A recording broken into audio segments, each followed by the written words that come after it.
about 90 seconds. The ranking member is coming from another.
Good morning to everyone. Thank you for being here. We'll go ahead and get this market structure hearing started. I want to begin by celebrating a significant win for the American people. Just a few weeks ago, the Senate passed the bipartisan Genius Act, the soon-to-be first federal framework for payment stablecoins. Genius is the first step towards revolutionizing the financial system and updating our payment systems, and will secure U.S. global's dollar dominance for decades and decades to come. It's also a win for consumer protection and for national security. But passing Genius is more than just a legislative win. It's a testament to what's possible when Congress works together and puts principles before partisan politics. We can deliver actual results for the American people. From day one, I've promised under my leadership here at the Banking Committee that we would return to what we call regular order and deliver real results for the American people. With the Genius Act, we did just that. And now we have an opportunity and a chance to build on that success. Today's hearing is the first for full committee hearing on digital assets. This is a crucial step toward developing a comprehensive framework that gives innovators the clarity they need and gives investors the protections they deserve. Because make no mistake, blockchain technology and digital assets are not going away. They are here to stay. The question we should ask ourselves is whether the United States will lead in shaping the future of digital finance, or whether we'll let other countries like Singapore and the UAE set the standards while American jobs and innovation leaves our shores. Unfortunately, the Biden administration failed to meet the moment.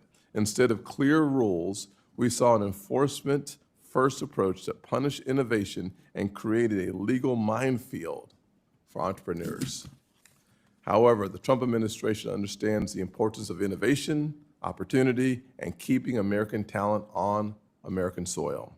It's time to get back to that pro-growth, pro-America first mindset. Here's the reality. The market, not Washington, should decide what works. Our job is to set clear, light-touch guardrails to protect investors, stop fraud, and allow responsible innovation to flourish. But instead, regulators under the Biden administration have sent mixed messages, forcing companies to spend millions and millions of dollars just to guess at what's legal. In fact, we've seen agencies like the SEC and the CFTC contradict each other, while the American people are left just to guess and, frankly, left behind. That confusion has consequences. Innovation is leaving, jobs are leaving, and the global competitors are filling that vacuum. That's why the Senate Banking Committee Republicans have put forward clear principles for market structure legislation, principles that recognize the need to clarify and clearly define what is a commodity, what is a security, and how digital assets can trade and be custodied in a way that fosters innovation while protecting investors. We don't need more roadblocks. We need rules that actually work. That means legislation that will, number one, clearly define which tokens are securities. Two, supports modern trading infrastructure. Three, ensures appropriate illicit finance protections are in place. And four, protects investors while fostering innovation. And let's set the record straight. Crypto isn't lawless. It's traceable. In fact, crypto companies are helping law enforcement track illicit activity with greater precision than traditional finance allows. The data shows that more illegal activity still happens with cash than with crypto. Today, we'll hear from a strong panel about what's working, what's broken, and what reforms are needed. This is not about scoring political points. It's about protecting investors, rewarding innovation, and ensuring that the next generation of financial technology is made in America. Let's seize this opportunity together and deliver clarity, consistency, and leadership the American people deserve. Thank you to our witnesses for participating in today's hearing. Such a very important hearing, and I look forward to your discussion. Ranking Member Warren. Thank you, Mr. Chairman. I want to start with an apology. I'm going to be bouncing in and out. This is also the markup of the National Defense Authorization Act, and we are in live rewriting of the bill, and so I'm going to have to spend a lot of time over there. And I appreciate the chairman's and the rest of the committee's indulgence here. You know, I want to thank you for having this hearing today. I have been calling for stronger rules and enforcement in the crypto market for many years now. The crypto market has grown 15-fold in just the last 5 years. It's now at about $3 trillion, at least in 2024, where we've got the data. While growth in the market may unlock new opportunities for innovation, risks to investors, our financial system, and our national security have also increased at the same time. Consider some recent data. According to the FBI, Americans lost more than $9 billion to cryptocurrency fraud last year. And it's the trend lines that are particularly concerning. It's a 66% increase from the year before. According to Chainalysis, North Korean hackers stole a record $1.3 billion from crypto platforms in 2024 and then turned around and topped it in just a single heist with a $1.5 billion heist earlier this year. According to TRM Labs, quote, terrorist organizations demonstrated increased sophistication in their use of cryptocurrency, turning to unhosted wallets, mixers, and privacy coins like Monero. We need a crypto regulatory framework that reduces these risks, but I am concerned that what my Republican colleagues are aiming for is another industry handout that gives the crypto lobby exactly its wish list, the blessing of our government's approval, combined with crypto rules that are weaker than the rules that every other financial actor must follow. The crypto industry may be calling the shots for Republicans, but nobody wants weak crypto rules more than the President of the United States. A majority of President Trump's wealth, as much as $7 billion worth, is now based in crypto, from issuing his own stable coin, to issuing his own meme coin, to owning a Bitcoin mining company, and to controlling a huge portfolio of crypto investments. Again, according to Chainalysis, the president and his associates pocketed more than $320 million in fees alone from the Trump meme coin, while the majority of retail investors who bought that same token actually lost money. Now, if we're going to provide rules of the road for crypto, we need to shut down the super highway for presidential corruption at the same time. We need crypto legislation that will strengthen our financial system, not make it worse. Here are principles that I think should guide our work. First, new crypto rules shouldn't open a back door to destroy the securities laws that have served as the bedrock of our capital markets for nearly 100 years. I'm particularly worried here because some recent proposals, including the Clarity Act that the House is voting on this week or next week, include language that would allow non-crypto companies to tokenize their assets in order to evade SEC regulations. Think for just a minute about what that means. Under the House bill, a publicly traded company like Meta or Tesla could simply decide to put its stock on the blockchain and poof, it would escape all SEC regulation. That is a serious problem for our country. Second, crypto investors should have the same protection from getting scammed or getting cheated as investors in any other asset. Doesn't have to be bigger, but it should be the same. For example, there is no reason that the rules prohibiting stock exchanges from simultaneously serving as brokers and giving preferential treatment to their own trades over their customers. We have rules against that elsewhere. Those same rules should apply to the crypto market too. Third, ensure that turmoil in the crypto market doesn't infect our traditional financial system. And that means making sure that taxpayers are not on the hook for backstopping risky crypto bets, and that crypto exchanges, crypto dealers, and other intermediaries face strong capital liquidity and risk management safeguards so they can meet their obligations to consumers and counterparties, even in times of market stress. Fourth, counter the threat of illicit finance with common sense rules to fight crime and protect our national security.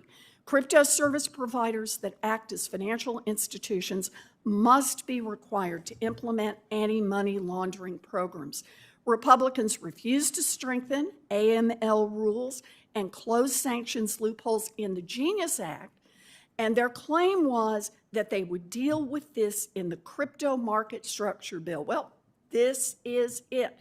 No more kicking the can down the road. Now is the time to solve that problem. And finally, if Congress is going to ratify a sweeping crypto regulatory regime, it is critical to shut down the president's crypto corruption. This means prohibiting public officials, including the President of the United States, prohibiting public officials from issuing, sponsoring, or profiting.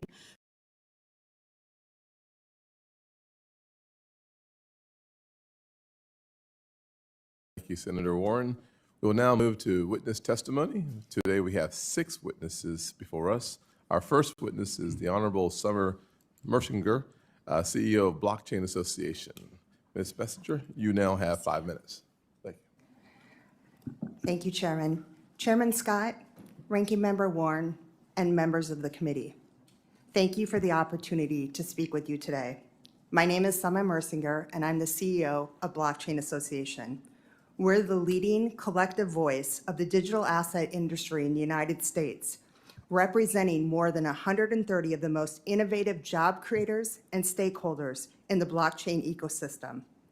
Our members, many of whom are startups and small businesses, are building the next generation of the internet and a new wave of finance here in the United States. From software developers and infrastructure providers to investment firms and trading platforms, we are proud to advocate for the responsible growth of this transformative technology. I'm here today to deliver a unified message from our industry. The United States urgently needs clear, comprehensive, and carefully designed rules for digital assets. Without thoughtfully crafted rules for the road, we risk stifling innovation, leaving American consumers without proper safeguards and protections, and ceding leadership in a sector that will define the future of global finance and technology. Regulating the industry with existing laws has created ambiguity, stifling American innovation, and driving entrepreneurs to jurisdictions with clearer legal frameworks. While jurisdictions like the EU, the UK, Japan, and Singapore are implementing bespoke digital asset frameworks, the United States is falling behind. It's not a matter of whether to regulate, It's how. We need bipartisan legislation that provides clarity, encourages responsible innovation, and reinforces America's role as a global leader in financial innovation. To guide that effort, Blockchain Association has put forward 12 principles that we believe should form the foundation of any durable market structure legislation. Let me highlight a few key themes of our principles, many of which are similar to and align with the Senate Banking Committee Crypto Market Structure Principles released recently by Chairman Scott, Senators Lummis, Tillis, and Hagerty. First, we need a functional and modern framework tailored to the realities of the blockchain ecosystem. This space includes not just traditional financial intermediaries, but also software developers, validators, and other participants who don't fit neatly into 20th century regulatory categories. Second, we must recognize that digital assets are not inherently securities. Much of the current confusion stems from attempting to apply the 1946 Howey test to this technology. Code is not a security. Third, there must be a clear, workable path for platforms to register and operate. Right now, no such path exists. Fourth, strong consumer protections are essential. Our industry fully supports consumer safeguards such as secure custody of customer funds, detailed disclosures, bans on market manipulation, and robust oversight. These are not regulatory burdens. They are the foundation of trust and resilience.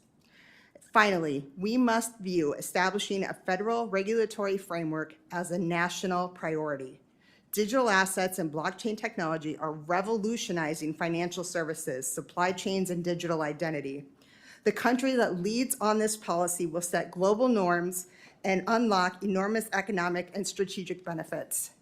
The United States should be that leader. And this is our moment to lead. Blockchain Association and its members are not asking for a world without rules. We're asking for clear rules, rules that protect consumers, support innovation, and ensure that the next generation of the internet is built on American values. We urge this committee to seize this historic opportunity and pass meaningful bipartisan market structure legislation this year. We stand ready to be a resource in this endeavor. Thank you, and I look forward to your questions. Thank you, Ms. Mersinger. We will now turn to Jonathan Levin, CEO of Chainalysis. Chairman Scott, Ranking Member Warren, and members of the committee, thank you for the opportunity to be back here to testify. I'm Jonathan Levin, co-founder and CEO of Chainalysis, the blockchain data company. We maintain the largest database of blockchain intelligence, which powers prevention, investigation, and disruption of illicit activity on the blockchain. We serve over 1,500 clients worldwide, including the largest financial institutions, fintechs, and decentralized applications. We also support over 350 public sector agencies with tools, data, and services to fight illicit activity. Over the last 10 years of Chainalysis, we have partnered with law enforcement and industry to disrupt some of the largest threats to our national security and public safety. We have proudly helped the US government seize over $12.4 billion of criminal proceeds. These cases have included taking down the largest online drug marketplaces, seizing funds from Hezbollah and Hamas, dismantling the largest child abuse material websites, and tackling the latest pig butchering campaigns. The power of our technology, combined with the authorities of law enforcement and the industry partnership, have proven to be a more effective disruptor of illicit activity than anything seen before in traditional finance. Our mission at Chainalysis is to build trust in blockchains. All forms of value will be transferred using this technology. We are here to prevent abuse and pave the way for all people, businesses, and governments to leverage its potential. The United States can be the major beneficiary if we get the policy framework right and allow regulators to adapt and change with the pace of the technology. I have 3 policy insights that I want to share today with the committee.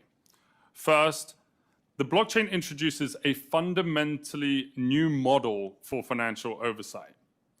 We often hear the phrase in these rooms, Same activity, same risk, same regulatory outcome. But the unprecedented visibility offered by the public blockchain has to be factored into the assessment of both activity and risk. With the right tools, the public ledger becomes a powerful resource for market participants, regulators, and law enforcement to protect financial integrity. The consideration of different types of activity and risks should first use all of the available information about how these mechanisms work and the relative transparency and residual risk that are associated with these mechanisms. In contrast to traditional financial systems, the ongoing monitoring, oversight, and supervision of the system must be built first on publicly available information. Second, we need to equip government agencies to fully leverage this new paradigm. Getting the right regulations in place will require building capacity of different agencies and industry bodies to tackle the different types of risks, particularly as it relates to illicit finance and payments. It requires the government to understand the operational risks involved in the deployment of smart contracts and decentralized infrastructure and the accompanying mitigations. It requires the government to leverage the transparency and available real-time information for effective supervision. And we need to be designing compliance regimes so that all institutions can engage with decentralized technologies. Government agencies with the right mandates and a focus on public-private partnerships will lead to the type of market infrastructure that all market participants are searching for. Third and finally, the blockchain actually enhances our ability to act quickly against illicit actors. As stated, following the money on the blockchain is actually easier than in traditional finance.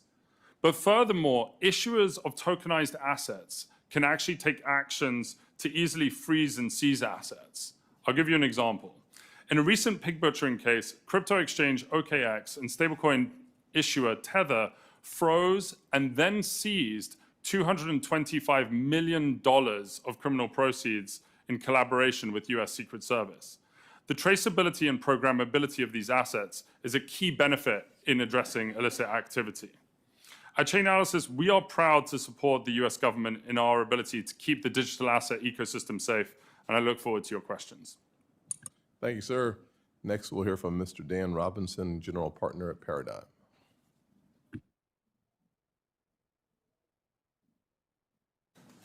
Chair Scott, Ranking Member Warren, Subcommittee Chair Lummis, Subcommittee Ranking Member Gallego, and distinguished members of the committee.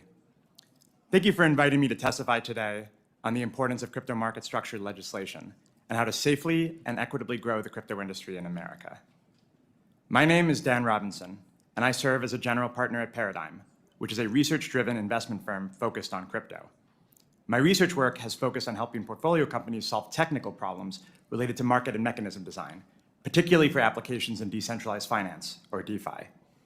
I'm here to talk about the benefits DeFi can bring to the financial system, why its promise could be strengthened by a well-designed market structure bill, and why a bill that doesn't take it into account could be harmful to innovation. Crypto provides an alternative to our traditional world of finance. What stablecoins do for money and payments, DeFi does for trading, lending, and other functions of the financial system. DeFi can reduce costs and improve accessibility by removing unnecessary frictions in the back-end infrastructure of Wall Street. Decentralized finance is in its infancy, but it has already had a tremendous effect on one small corner of the financial system, crypto itself. For many crypto natives, the natural place to trade is now on decentralized rather than centralized exchanges. Decentralized exchanges work very differently from centralized ones. One illustrative example is Uniswap, with over $1 billion in daily volume. The core of the Uniswap protocol is a set of smart contracts that allow any user to efficiently provide liquidity between any two assets. Anyone can use Uniswap to instantly trade with other users without ever giving up custody over their assets. These decentralized exchanges, much like stablecoins, run directly on blockchain rails. They are open, verifiable, and interoperable. This is a far cry from the opaque and fragmented back-end systems of today's Wall Street. With crypto, and especially with DeFi, we have a chance to radically upscale our markets to make them more efficient, more liquid, and more integrated across our economy. DeFi infrastructure could modernize the backbone of our financial system, reducing the fees paid by ordinary investors. Tokenized stocks could lower barriers to entry for investing in American companies. And prediction markets can be more broadly brought to bear across the economy, improving our ability to foresee unexpected outcomes and hedge risks accordingly. At the same time, markets do need rules. We at Paradigm believe it is important that crypto regulations be clear, fair, and equitable. We also think it has been an unforced error for the US to be one of the last major developed countries to enact legislation on crypto market structure. In the hopes of providing some hard-won wisdom from our experience in crypto, we released 17 principles for market structure legislation. I wanted to flag 3 of the most important. First, crypto assets should be commodities. Crypto assets are designed to be used, to interact with smart contracts, and in some cases, to pay for on-chain operations, not merely for investment. A token classification rubric based on the Lummis, Gillibrand, ancillary assets approach would be the best way to reflect this principle. Next, any decentralized crypto asset exchange should not be required to register with the CFTC, SEC, or any other regulator. At base, a true DeFi protocol is software. Just as we do not ask Microsoft to register Excel with the SEC just because companies use it to track their IPOs, we should not demand the engineers of DeFi protocols register their software just because others use it to trade. Finally, DeFi should be protected and supported across the globe. No government should be allowed to impose global restrictions on the trading of crypto assets through DeFi. In this way, the US would be resurrecting the work done by our forefathers to protect the freedom of the seas in prior centuries, and, more recently, freedom of the internet. Let me close by stressing the tremendous potential opportunity that lies before you on market structure legislation. Every day, we at Paradigm see new ways that crypto will support economic growth in free markets, from prediction markets and DeFi to tokenized stocks, and even the use of Bitcoin mining to support the electric power grid. We are now even seeing crypto markets emerge for the trading of credits in AI compute. By enacting market structure legislation that is supportive of crypto, supportive of entrepreneurs, supportive of investors, and supportive of consumers, you can blaze the trail to those new markets for all Americans. Thank you, and I look forward to your questions. Thank you, Mr. Robinson. Now we'll turn to Mr. Garlinghouse. You are now recognized for 5 minutes. Good morning, Chair Scott, Ranking Member Warren, and members of the committee. Thank you for the opportunity to appear before you today. My name is Brad Garlinghouse. I'm the CEO of Ripple. Ripple has approximately 900 employees across our 15 offices worldwide. We were founded more than a decade ago with a mission to enable the Internet of Value, a world where money moves like information does today. We build software products that power cross-border payments, stablecoins, and digital custody. Ripple helps financial institutions reduce friction, unlock efficiencies, and serve their customers better. These are not abstract concepts. We work every day with banks that rely on our technology to deliver real results in the global economy. Ripple leverages the XRP ledger, a decentralized, battle-tested, open-source blockchain, as well as its native digital asset, XRP, to facilitate payments. XRP is built to enable fast, low-cost, and highly scalable transactions. From the start, Ripple made the deliberate choice to work with policymakers and regulators, not around them. We have taken a compliance-first approach, operating with over 60 payment, service, crypto, and money transmitter licenses domestically and globally. With regard to the topic of this hearing, we believe smart legislation should be based on several core principles. Consumers need protection from fraud and scams. Markets need proper oversight. Bad actors need to be kept in check. And innovation must thrive. A constructive and workable framework for digital assets and stablecoins that achieves these goals will expand access to financial markets, create jobs, strengthen the economy, and put the US on the path to being a global blockchain and crypto leader. For the last decade, the legal and regulatory uncertainty surrounding crypto has prohibited meaningful progress in the US. At Ripple, we certainly saw firsthand how the lack of clear rules of the road can be weaponized to target good actors. In turn, the technology, jobs, and tax dollars that go with it are pushed offshore, reducing regulatory oversight, and putting consumers at higher risk. This has severely harmed American businesses, investors, and most concerned consumers. Ripple was the tip of the spear for this regulation by enforcement campaign and was subject to an enforcement action in 2020. We were the first leading U.S. company to be sued by the SEC. We and many others understood that a loss here would be a death knell for the industry. Fortunately, after 4 years of a hard-fought legal battle, we prevailed. The court ruled in our favor on everything that mattered, including finding that the token XRP is not, in and of itself, a security. Our victory cleared the path for other market participants to fight back. Despite these headwinds, Ripple still prioritizes education and engagement with policymakers and regulators globally. For companies to have the confidence to continue doing business in the United States, Congress should focus on passing principled and smart legislation with these critical goals in mind. First, set clear jurisdictional boundaries for our main financial regulators. Second, establish pathways for companies to build in the U.S. without sacrificing investor or consumer protections. And third, ensure that the U.S. can be a global leader in crypto by taking full advantage of the benefits and efficiencies brought by digital assets and blockchain technologies. The U.S. possesses the world's deepest capital markets, the most advanced technical talent, and a spirit of innovation that has powered our nation since its founding. There is no reason we should not be the undisputed leader in digital assets and blockchain. Over 55 million Americans participate in the crypto economy today, equating to over a $3.3 trillion market cap. A smart regulatory framework for crypto market structure is essential to realize that future and is overdue. Speaking on behalf of the crypto industry, I urge you to prioritize the passage of market structure legislation for digital assets through this committee and the full Senate, to provide the rules and regulations needed to ensure that the U.S. becomes the crypto capital of the world. Once market structure legislation for digital assets becomes law in the United States, this will catalyze a new era of U.S. competitiveness and unlock efficiencies in financial transactions, dramatically helping consumers and businesses alike. Ripple hopes to see this become a reality, and we look forward to working with you to help make this happen. I look forward to your questions. Thank you. Up next is the Honorable Timothy Massad at the Kennedy School of Government at Harvard University. Good morning, Chair Scott, Ranking Member Warren, members of the committee and staff. Thank you for inviting me today.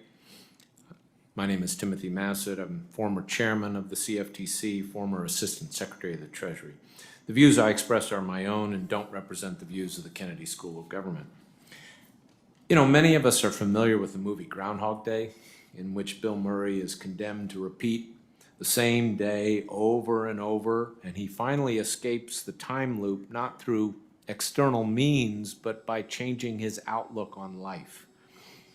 And I suggest that we're in a similar time loop when it comes to achieving clarity in the regulation of digital assets, and we need to change our outlook.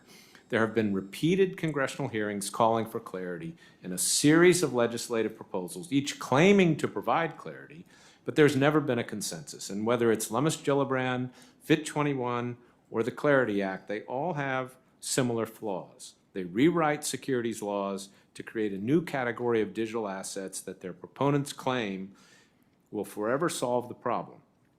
But none will achieve the clarity or the sensible regulation that we need, and each would undermine existing regulation. We need a different approach, and it requires recognizing a few facts. First, this is a technology. It's not an asset class. It will be used in many ways, including in tokenizing securities. Second, whether something in digital form is a security, a commodity, or neither, cannot be easily defined by a paragraph or two in a statute. It depends on what the token represents, whether there is an issuer, whether the transaction is one in which capital is being raised, and so forth. Third, the technology and use cases are evolving rapidly, so we should not lock in definitions that will prove obsolete soon. And fourth, a principal reason for the lack of clarity is our fragmented regulatory system. We have two market regulators, neither of whom has full jurisdiction over the spot market for digital assets that are not securities. The industry has taken advantage of this gap by arguing that most use cases are not securities and can therefore be issued and traded without regulation. That has led to a lack of investor protection.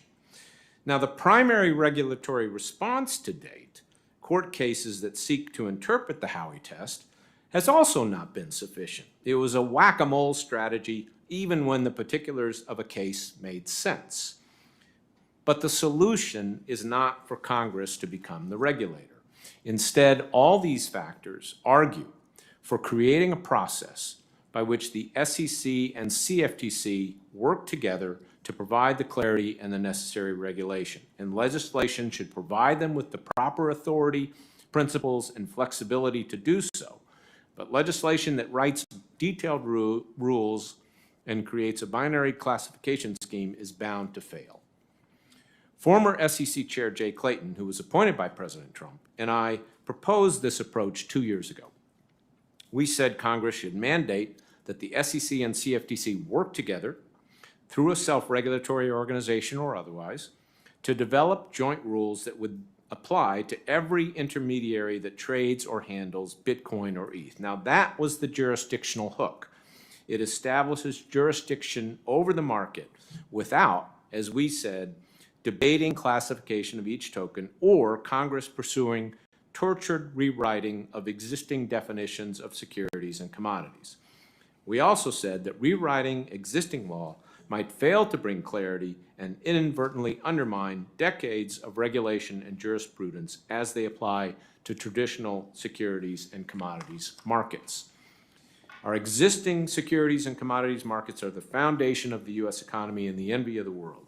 Their strength and integrity rests on a regulatory framework that has been gradually and thoughtfully developed over almost 100 years. And therefore, a key principle for market structure legislation must be do no harm to that regulatory framework. The latest market structure proposal, like its predecessors, instead revises the securities laws in various ways that will create more confusion than clarity. For example, it creates a broad exemption for activities described as decentralized finance, which will lead to migration of regulated activity into an unregulated sphere. Decentralized activities may warrant different regulations to achieve our regulatory goals, but not a free pass. It provides an exemption from securities laws for raising funds to build a mature blockchain system, but you don't actually need to build it. You only need to have an intent to do so. The exemption isn't needed, and it will be misused. And finally, it will not even regulate all the crypto activity taking place on centralized platforms today. It will, however, provide many opportunities We're about out of time, sir, so. For smart lawyers to engage in regulatory arbitrage. I thank you for your time, and I look forward to your questions. Thank you. And finally, we have Mr. Richard Painter from the University of Michigan, University of Minnesota School of Law. Thank you very much, Chairman Scott, and I thank Ranking Member Warren for inviting me to testify today. I urge this committee and the House and the Senate to very carefully look at this bill and consider whether this bill will soundly regulate the cryptocurrency markets, the market structure. We cannot repeat the mistakes of the past. 100 years ago, there were hearings in the House and Senate to regulate the banking industry. And Congressman Louis McFadden of Pennsylvania introduced a bill that eventually became the McFadden Act of 1927. They thought they had the perfect solution to bring banking into the modern age and have the United States be the premier center for banking in the world. The regulatory structure that was framed in 1927, the McFadden Act, was informed largely by lobbyists from the bank industry, and it lasted 3 years. The banks collapsed in 1930. Congress had not regulated the banking industry, even though it said it did.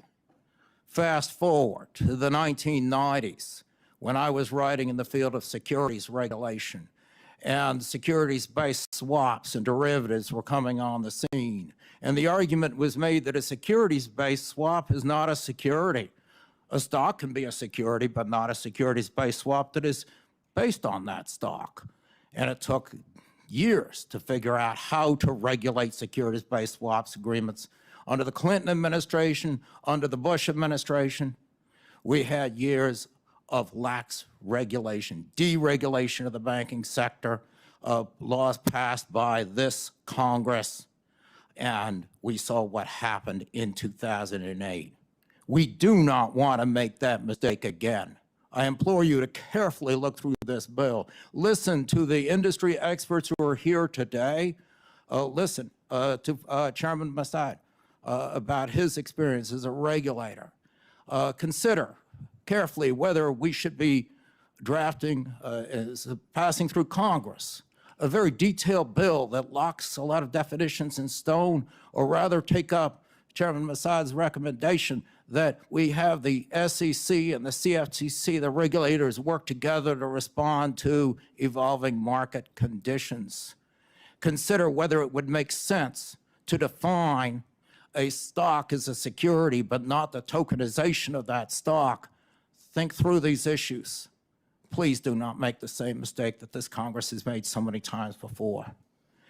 And last, I want to emphasize how important it is that conflicts of interest of members of the Congress and the President of the United States not influence the regulation of cryptocurrency or any other industry.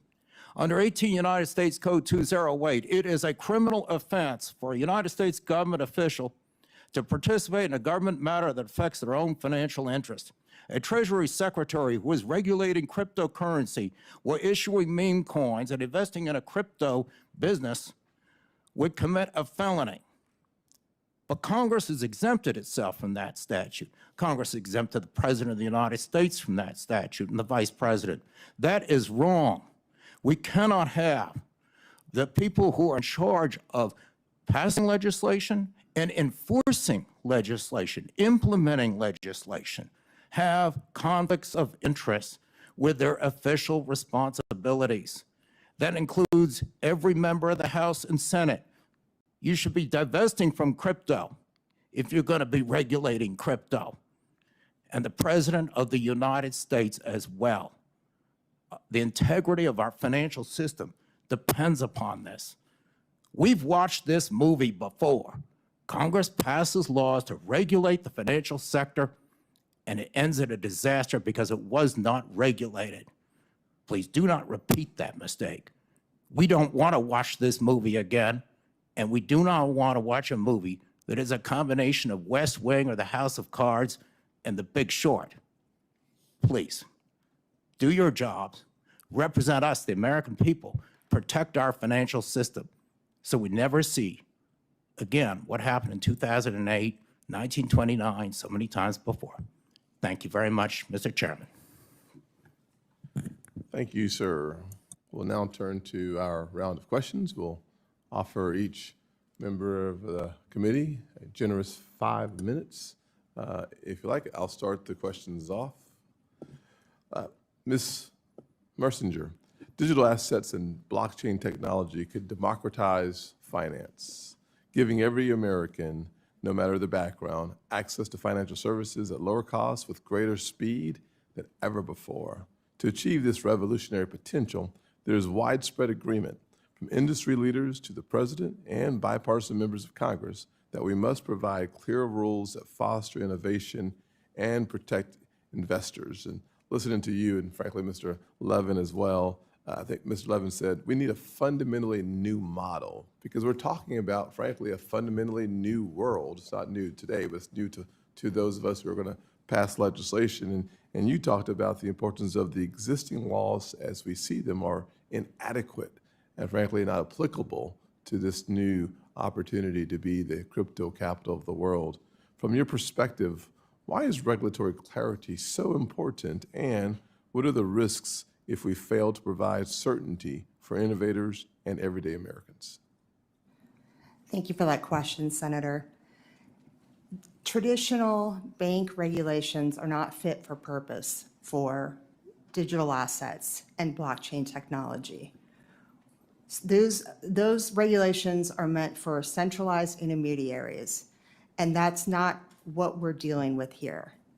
We need a regulatory structure that is fit for purpose Otherwise, this patchwork of regulations and state laws and the industry trying to piece together what is their regulatory framework doesn't work, and it's going to push and continue to push innovators offshore.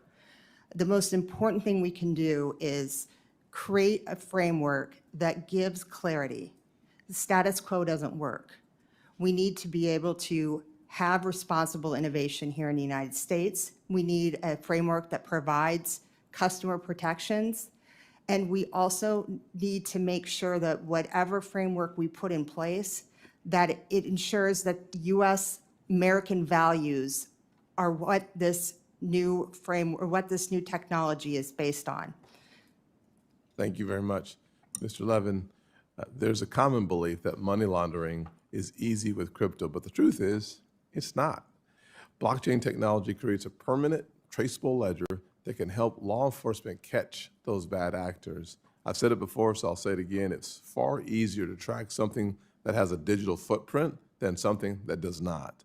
However, some of my well-intentioned colleagues seem to think that crypto is tailor-made for money laundering, when in reality, it's a whole lot easier for criminals to hide their tracks with cash. What are the most common misconceptions regarding the role of digital assets in illicit finance? And what rules do digital asset market participants already comply with in this space? You talked about, I think it was a couple $100 million that had already been seized by working together. I think the more we illuminate how the industry is already working with law enforcement, the better we understand the digital footprint versus cash. Thank you for the question, Senator. The way that we see this market is that the majority of activity inside cryptocurrencies and on blockchains is legitimate activity. There are trillions of dollars of payments that are made using stablecoins every year. A lot of that, the vast majority of that, is not illicit activity. The illicit activity that we estimate at Chainalysis is less than 1% of the overall activity that occurs on these blockchains, which is equivalent to what we see in traditional markets, and in fact, oftentimes less than what we see in traditional markets. And so criminals themselves and gangs and whoever else we're dealing with understand that it's not possible to launder vast sums of money in these networks, and that the majority of the activity is legitimate. We do see, though, that when it comes to threats, for example, with fentanyl or pig butchering or terrorist financing, the industry comes together with law enforcement to collaborate on solving these cases. And we at Chainalysis have powered thousands of investigations that have spanned international geographies, cross-national boundaries, to be able to actually capture criminal proceeds in these investigations. The centralized services that have been helpful with this are subject to the AML and BSA obligations and have been from FinCEN guidance in 2013, and so have a very deep experience in actually helping law enforcement in these instances. And it's through that public-private collaboration that we can actually, solve the problems of illicit finance. Thank you very much. Senator Cortez Masto. Thank you. Thank you, Mr. Chair, for having this important hearing. Let me start with Mr. Massad. Talk a little bit about what should the goal of a market structure legislation be that we're looking at? I think it needs to set up a process and some principles for achieving clarity and addressing this regulatory gap. The gap is that in our framework, we have no regulator of the spot market for anything that's not a security. So we need to fill that. And we need to bring some clarity to this question of when is the use of digital technology turn something into a security or a commodity. But that's much more complicated, if you will, than simply writing in, a single definition. And that's why I advocate a process. That's why Jay Clayton and I advocated more of a process of bringing the SEC and the CFTC together. You don't necessarily have to merge them, but we need to have them work together on this. Thank you. And Ms. Mersinger, would you agree with that? Yes, I would agree that we need a framework that's going to work for the industry. We need clear lines of jurisdiction here. And I totally agree with the SEC and the CFTC working together. In fact, they could do that right now, and they are doing that right now, working together to provide what clarity they can. But we still need legislation to oversee the spot market, and as Mr. Massad said. Okay, thank you. Let me ask you this as well, and maybe, Mr. Massad, let me start with you again. I have heard from my state's a security administrator and many of them across the country about the paramount importance of preserving states' powers in federal market structure legislation. Can you talk about why that is important? Yes, I think it is important because the state securities authorities have always played a critical role in our system. And again, I think you're going to hear a lot of comments today suggesting this is this whole new world and so forth. It is a technology. And we got to remember what we have going on are still, most of this activity is going through centralized intermediaries. It's not just happening on chain. So I think we still need the resources of the states as well as the enforcement resources of the SEC and the CFTC to bring to bear. Thank you. Mr. Levin, thank you. By the way, you did some great work with Caesar's Palace. I thank you for the work that you've done. I appreciate it. And for that reason, I understand we're all concerned about the scams and the fraud that could occur, that quite honestly always occurs with some sort of new technology or something happening at the federal level. Our goal here is to make sure we're protecting our consumers and giving the regulators and law enforcement the tools in the private sector to go after that and stop that. Can I ask you, what are the biggest obstacles to identifying and recovering ransom payments or stolen crypto funds? Thank you for the question, Senator. The biggest barrier that we find when we're looking for money that is being stolen or has been extorted through ransom is that money can move to foreign jurisdictions where there can be non-compliant centralized entities that actually hold cryptocurrency on behalf of those illicit flows. And that's where it's really important for the United States to be able to work across different geographies to be able to prevent the laundering of that activity in foreign jurisdictions. And would you say that state and local law enforcement and regulators already have the tools they need to address those the scams? I would say, Senator, that we are still in the infancy of state and local agencies actually having the capabilities to be able to go after these types of crime. There are instances in certain jurisdictions where the state and local enforcement agencies actually do have capabilities at their disposal, but we have found that actually there's a technology barrier to entry. And so us at Chainalysis, we've been pioneering a lot more new technology powered by AI to actually help state and local agencies get a hold of easier insights to these types of crimes so that they can go after this activity. What is it in the market structure regulation that we're looking at that we need to be cognizant about to ensure that law enforcement, whether it's federal, state, or local, has the tools they need? I think it starts, Senator, with the actual regulators to actually have the tools in place to monitor the publicly available information and proactively go after the types of threats that we need, rather than overly relying on a reporting structure that we've had in traditional markets. Thank you. Thank you, Mr. Chairman. Yes, ma'am. Senator Kennedy. Thank you, Mr. Chairman. I've listened with great interest today, and here's what I hear you saying. The four folks to my left, I hear you saying that digital assets are different. Digital assets hold great promise. Digital assets need special rules. I agree with that.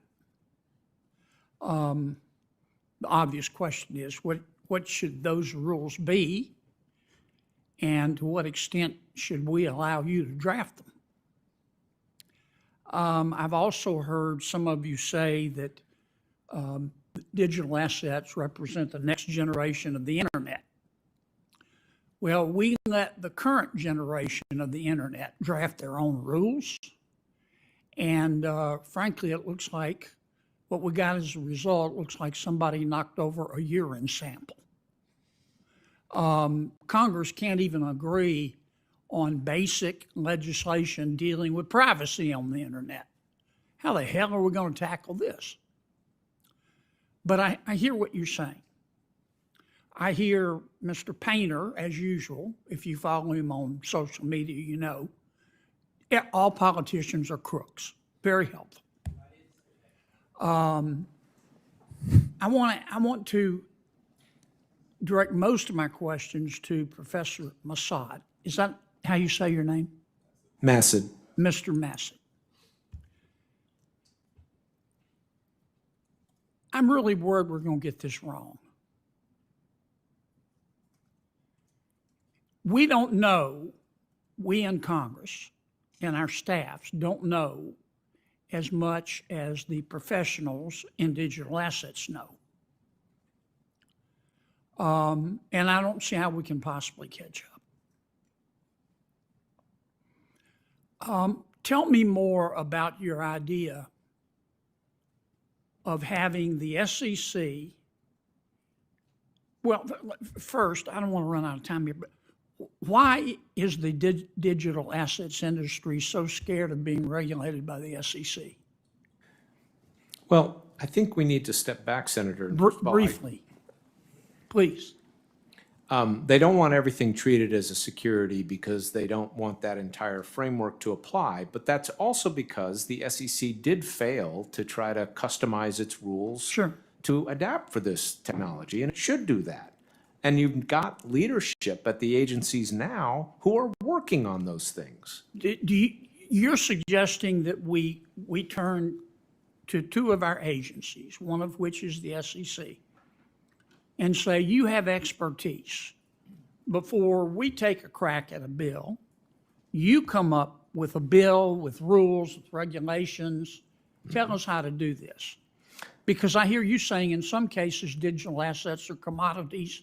In some cases, they're securities. Congress needs to fill the gap, which is if it's not a security, who's going to create a regulatory framework for it? So you do need to fill that. But these questions about exactly which is when is it a security, when is it not a security, how do we customize the rules, what should we do about DeFi, a lot of that should really be left to the agencies. You could establish some principles, but I wouldn't write detailed rules. Have you looked, Professor, at Congressman Hill's legislation? I have in detail. What do you think? I think it's got a lot of problems. I think it's 236 pages of regulatory arbitrage opportunities for creative lawyers, and I used to be one that did that kind of stuff.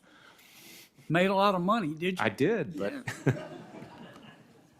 Mr. Painter, do you think Senator Gillibrand is a crook? No, and I do not think all politicians are crooks. And why did you call her a crook? I did not call her a crook. Now, Ms. Senator, you need to here's focus what on I'm this looking bill. right now. You're doing this again. You did it the last published a hearing. tweet that You said need to Senator read the Gillibrand's bill. role in stablecoin regulation, $217,000 in crypto donations. You tweeted that. Yes, I do. And then you said, the crypto industry is buying Congress and the White House. This won't end well. Why do you think the crypto industry is buying Senator Gillibrand? I said, look at the campaign contributions from this industry. Do you think they bought her? No, I said, look at the campaign You contributions. said they bought her. Do you think they bought her? Senator, you need to focus on this bill instead of trying to distort my Twitter. You called one of my you were colleagues a quoting crook, what a Marxist in Chicago said and about what me. evidence do you make have no that she's a sense. crook? I said there is massive amount of campaign contributions coming into this Congress from the crypto industry. Do you want to apologize You to Senator Gillibrand? I do not want you to have to apologize for passing legislation want to that apologize destroys to our Senator economy. Gillibrand for calling her You a are crook? distorting what I said, just like you did in the last hearing. You're wasting everybody's time, Senator. You're a whack job. Senator, You are a wasting. majorly Well, I think we are. next I level think we. whack job. I think we Is are. this middle school, Senator? Senators and witness. Thank you both. I for think your you should part- apologize, Senator. I think, Gillibrand. Senator, you're wasting our time. This is not middle school. Thank you for your participation. I will say that Senator Smith is next. floor is yours. Thank you, thank you. Thank you very much, Mr. Chair. So, not so long ago, I think you could safely describe most individual investors in digital asset markets as enthusiasts, but that has changed a lot over the last few years as digital assets have become more mainstream. And I think the topic of this conversation today, looking at what sort of a regulatory framework we need for digital assets, is very important. Kimmy. And it's important that we don't provide just a stamp of legitimacy over this sector, but we are actually providing the kind of consumer protections that people need. Investors should be protected from fraud, from misleading information, from self-dealing, and from conflicts of interest by those that purport to be representing them. They should be protected from unfair and rigged markets. And those protections are going to be good for investors, but they're also going to be good for the market. So, Mr. Massad, I want to get at some of the what this proposed market structure legislation should look at. And we have kind of as our, the legislation that's out there, the Clarity Act. So I'm going to just try to get at some of the issues in the Clarity Act. So as I understand it, the Clarity Act would prevent any digital asset from being regulated if it is represented as a collectible, or as art, or as something that has inherent value or utility or significance beyond its mere existence as a digital asset. Do I have that right? Yes, you do. Okay, so that seems like a pretty big loophole to me, and I want to just dive into this a little bit. So if a cryptocurrency, for example, was launched by a social media influencer, could that, in your view, have some inherent value and therefore be exempted? What about, let's say, a meme coin that might get you invited to Yes. dinner with the president? Would that Yes. have potential inherent value? Yes. Tesla is worth more than several of the world's largest automakers. If it were to issue a crypto stock token, would that have inherent value? Well, that certainly would. That would be also exempted as a security. So So that should be still regulated as a security. as a security, right, which Right. is sort of the underlying challenge, as you pointed out a moment ago. So, I mean, can you imagine a crypto asset that wouldn't have some inherent value? Well, this is the problem. It's unclear exactly what would be categorized as digital commodities under this definition. A lot of people say it would be these native tokens like Bitcoin. I would think about it this way. Most trading today occurs through centralized intermediaries. It does not occur through these decentralized exchanges. Those centralized intermediaries list several hundred tokens. The question is, how many of those would be regulated by this? And I think it would only be a handful, and that's a real problem. Well, exactly. This seems to me like a loophole that you could drive a truck through. Yes. And I don't think that that is an accident as Correct. this legislation has been developed. Let me touch on another issue. I think we've heard it today. Crypto industry and its promoters are sort of branding digital assets as something new, as innovative, as revolutionary, and therefore they need some sort of new or bespoke regulatory framework because the established rules for protecting investors and guaranteeing the freeness and fairness of markets don't apply. And I'm not arguing that there aren't some specific things that we need to address because of the nature of these assets. But here's an example of this. Under the Clarity Act, it would allow a crypto company to raise up to, I think it's $300 million from retail investors over 4 years, as long as they would be exempted from complying with SEC registration and disclosure rules, up to, even if they're raising up to $300 million in from retail investors. Is that, do I have Yes, that right? there's a new exemption for capital raising for building what's called a mature blockchain system. That's right. It does require some disclosure, but it's otherwise an exemption from securities. SEC, from okay. registration. So if a regular company was required, would be required to disclose to the SEC how they're spending the money that they raise.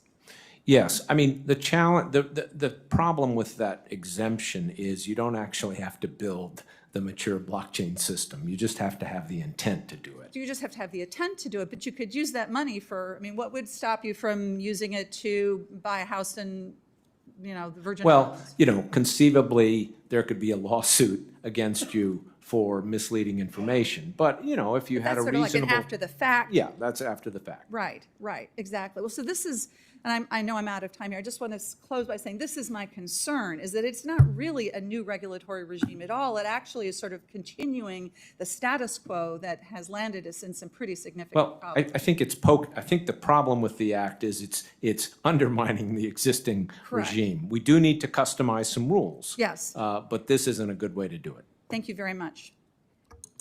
Thank you. Senator Moreno. Thank you, Chairman Scott, and thank you for doing this hearing. You know, it's something Mr. Massad said, which I thought was fascinating, was that we've had times that we could have passed market structure regulation and Congress hasn't done it. There hasn't ever been a market structure regulation bill marked up by the Banking Committee. So I'm just not sure where that came from. That there was this idea that market structure regulation had been attempted before. It's never been attempted. But Mr. Massad, just for your sake, I just want to clarify a couple things that you said to make sure you meant to say what you said. Did you call Bitcoin a native token? Yeah, it's often referred to as a native. In other words, Bitcoin and ETH are referred to as native tokens of So their you're, blockchain. so you're saying Ether and Bitcoin are the same? Well, I'm classifying both of them as what you call native tokens of the blockchain. So you're saying that a native token is how you would describe Bitcoin. I just want to be clear with that. It's a term that's used to describe when you have a blockchain and you have the token that allows you to use that blockchain, that's often called a native token, yes. Got it. And therein lies exactly why we need to have this market structure regulation. Because the idea that we would turn over this industry to some bureaucrat working at some agency is insane. Because that would make it so that no American company would ever invest in a digital asset company in the United States of America when you had people who are just completely not lacking the fundamental technical base. This reminds me of the Facebook ad where the little old lady is sitting there taking pictures off a physical wall and the guy saying, yeah, none of this works this way. Bitcoin is a commodity. So there was a lot of talk about meme coins and NFTs. So let me ask you this follow-up question. Chairman, Senator, if I may just no, say, I get to ask the question. I was the guy who declared Bitcoin a commodity. This is the great part about being senator. I get to ask you the questions. Okay. So were you prohibited by law to cooperating with the SEC? No, Why didn't you? I did. So no, but you just said that what we should do is have the CFTC and the SEC work together. Yes. Why didn't you do that? Well, when I was there, I did that, sir. So What then I'm it was, saying so is you're saying that Congress, you solved Congress all shouldn't try to be the regulator. No, hold on a sir. second. You're saying you solved all these problems when you were at the CFTC with the SEC. No, So but then we why do we solved need the any- swap problems. Okay, so you didn't solve all the problems. So you want us to have the SEC and the CFTC work together. But what you really want is you want Congress to abdicate its responsibilities to unelected Not at all. bureaucrats Not such at all. as yourself. As with So let me- Jay Clayton, a so let Republican me- appointee, he agrees with me on this. Are you a baseball fan? I assume you're a Red Sox fan up there at Harvard? No, Right? I live in Washington, sir. Oh, geez, so Pete. All right, so is a baseball card a security? No. What's the difference between a baseball card and a meme coin? Sir, No, just what's the difference? How would you explain it to me technically? they're both, you could classify them both as collectibles. Is it the government's role to prevent me from paying $5 million for a 1952 Mickey Mantle? I think people should be allowed to invest in whatever they want to invest in, sir. So then, does that mean meme coins as well? If they want to buy and sell meme coins, that's fine. But So we you don't should think have that a should- regulatory framework for certain financial No, instruments. no. We've I'm learned talking over about- the I'm talking years about that meme that's coins. useful. I'm talking about meme coins.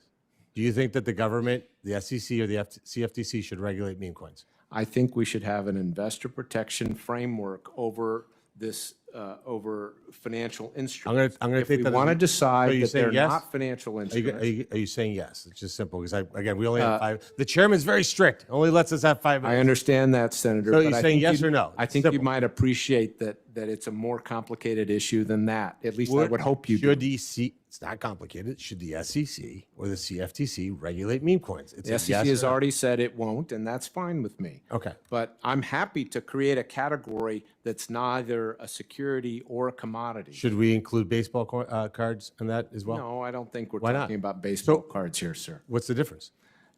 Because we're talking about a particular technology of tokenization No, and because blockchains. That's the focus of this here's what I matter. want We're my not co- talking here- about anything that people trade. Here's what I want my colleagues to understand. How many business people work at the SEC and the CFTC? How many entrepreneurs? How many people who started companies work there? I don't have that information, sir. Let's say none. And then let me just finish this, Mr. Painter, with just something that you said, which was also equally staggeringly insane. You said that Congress should not own crypto, correct? So members of Congress should not be investing in the crypto industry. So you said that you shouldn't own crypto. You shouldn't own crypto. That's not It is complicated. very clear if you have your own meme coin. I don't know, Senator, whether you have your own meme coin. Time out. It said- You shouldn't own crypto. I said you shouldn't be investing in the crypto industry if you have your own crypto trading platform. I shouldn't own baseball cards either. I Because didn't talk Congress about regulates baseball professional cards, Senator. Congress regulates professional baseball. No, I said- Am I allowed to have money in a bank account? You should be allowed to do what executive branch officials to do, and it would be a criminal offense for an executive branch official under laws passed by this Congress to regulate the crypto industry while holding an interest in a crypto firm. That is just a law, and Congress passed that law and imposed it on everyone else Moreno, except for members You of want Congress. to finish your thought on this? Yeah, my point is, for some reason, I don't understand why, maybe it's just a generational problem. It seems like the crypto industry, that people of a certain generation are just afraid of it.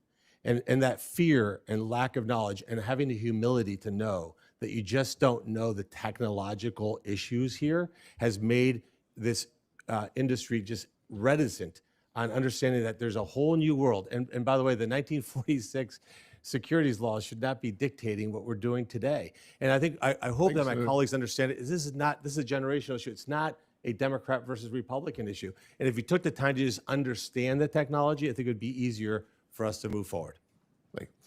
Senator Warnock, you have 6 minutes. I was going to ask you, Brother Chairman. Brother Senator, I knew you were going to ask me the question. You're also a pastor, so you get 3 closings. Thank you so much. I may not need it. Actually. Thank you. As this committee begins Senator, work get the rest of the time. as this committee begins work on bipartisan legislation to provide certainty and clarity to the crypto market, it's critical that any bill we advance provide strong consumer protections. And this is why I'm incredibly concerned about the rise in so-called meme coins.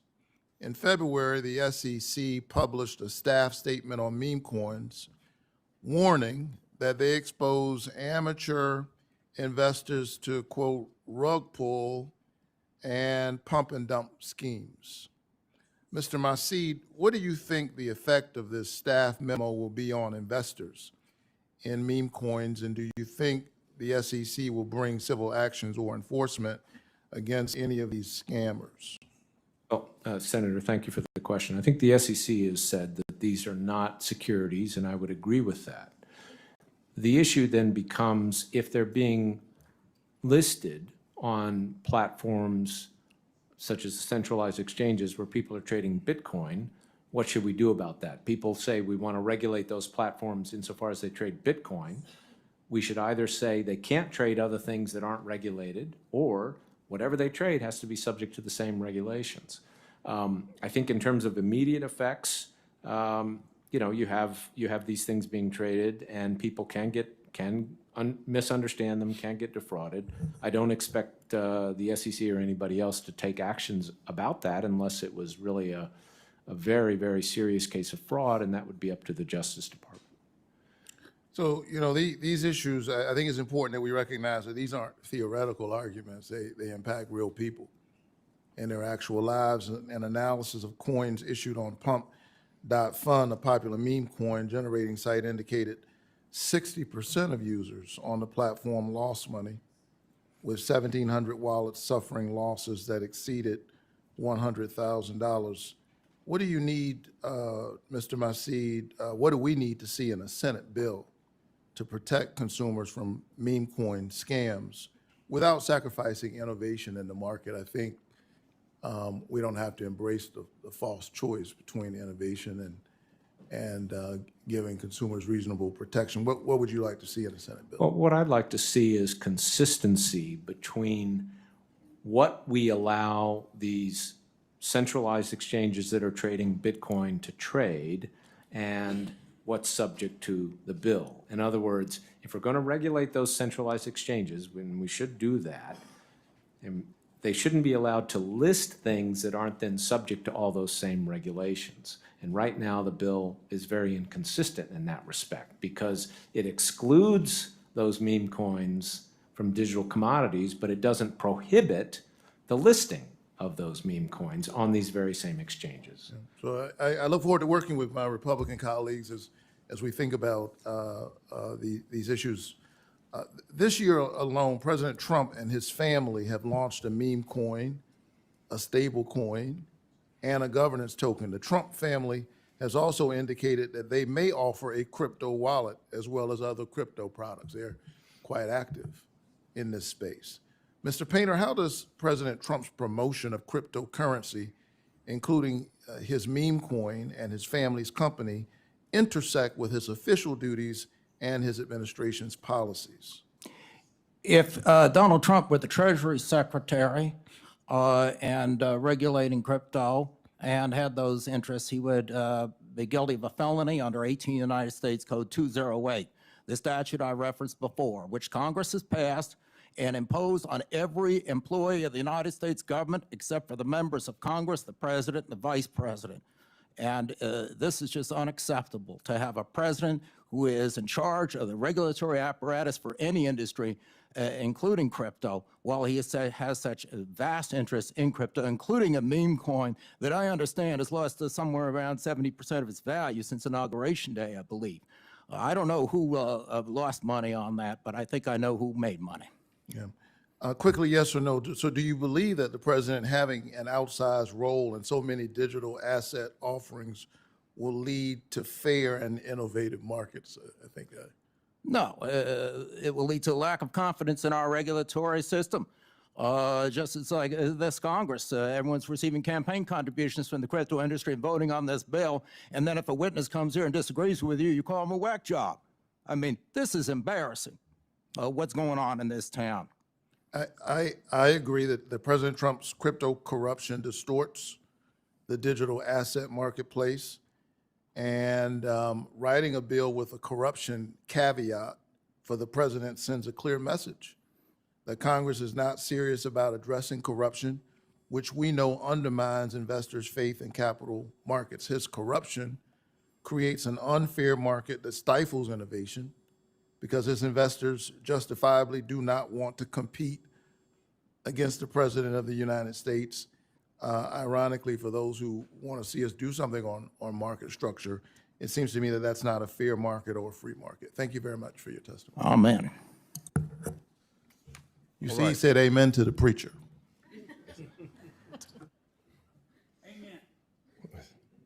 I have so many comments for you, Senator. Yes, sir. Yes, sir.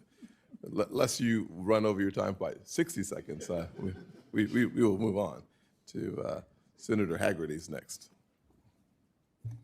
Thank you, Mr. Chairman. I really appreciate the leadership that you've demonstrated in this important area. And I also want to commend you and thank my colleagues here on the committee for your actions to support our recent Genius legislation. Yes, sir. That provides much needed regulatory certainty in the area of payment stablecoins that I think we desperately needed. And I've also been amazed and very pleased in the wake of that to see the energy and the enthusiasm behind market structure legislation. And I'm very pleased to see this esteemed group of folks here today that are ready to testify to help us with that. For too long, the lack of intelligible definitions, jurisdiction, and pathways to registration from our regulators have forced digital asset innovation beyond our borders.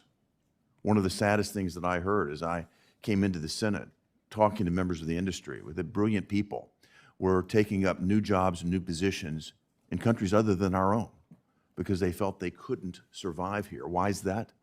Because in the void of regulatory framework, the SEC and others had stepped into that void and done one of the most pernicious things that we ever see here in Washington, the so-called enforcement by regulation, or regulation by enforcement, I'm sorry.